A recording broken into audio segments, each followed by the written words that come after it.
दो लाइनें इसी पे आप सबके सामने प्रस्तुत करने का प्रयास कर रहा हूं।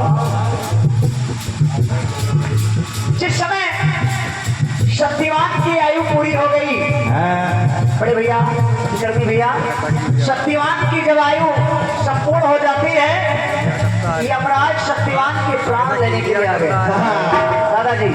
और जब शक्तिवान के प्राण लेकर के यमराज चल दिए तो सावित्री उनके पीछे पीछे चली जा रही है। यमराज ने कई बार समझाया, कहा तुम वापस चली जाओ, वहां तुम्हारे लिए कोई स्थान नहीं है।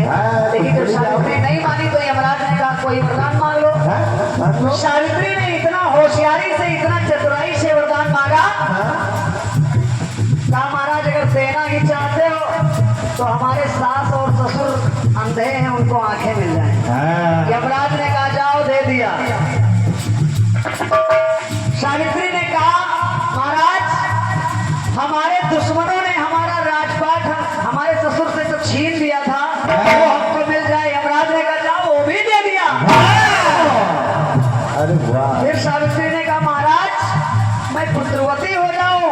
यमराज ने कहा जाओ, ये भी दिया।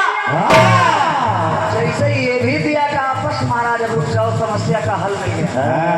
मिल गया। अरे पति को मेरे आप लिए जा रहे हैं, आखिर पुत्र होगा कहां से? और अगर होगा तो पूरी दुनिया हमको उंगली उठाएगी, मैं कलंकित हो जाऊंगी। यमराज ऐसे वचन में बंध गए तो शक्तिवान के प्राण लौटाना पड़ा।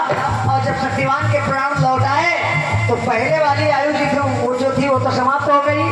अब जो आयु मिली है वो ना सावित्री से कम है और ना ज्यादा है। अरे वाह। तो सावित्री सत्यवान से कहती है, क्या कहने लगी,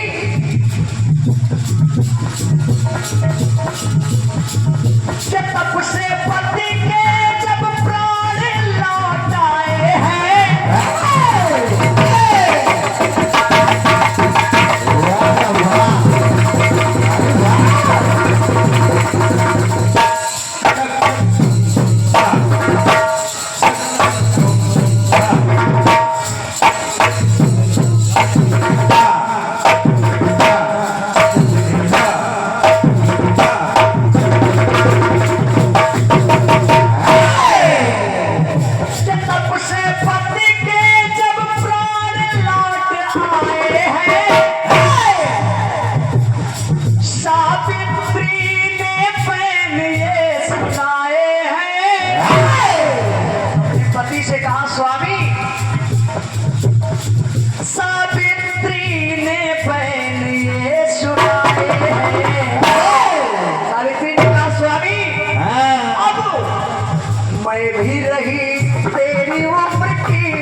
छोड़ेंगे तो एक साथ छोड़ेंगे। मैं भी रही तेरी उम्र की, तू मेरी उम्र का। मैं भी रही तेरी उम्र की, तू मेरी उम्र का। मैं भी रही तेरी उम्र की, तू मेरी उम्र का। बेटा देखते रहो। मैं भी रही तेरी उम्र की, तू मेरी उम्र का। ये उम्र उम्र दोनों की है ये बराबर। साजना हो उम्र दोनों की है बराबर।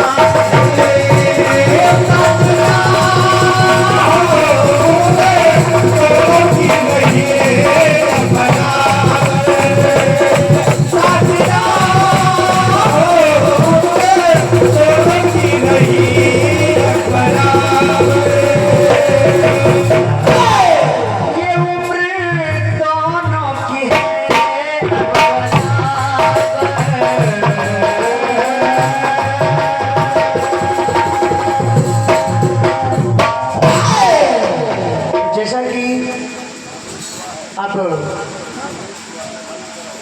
कार्यक्रम को यही आदेश है कि रोका जाए। जी जी बस।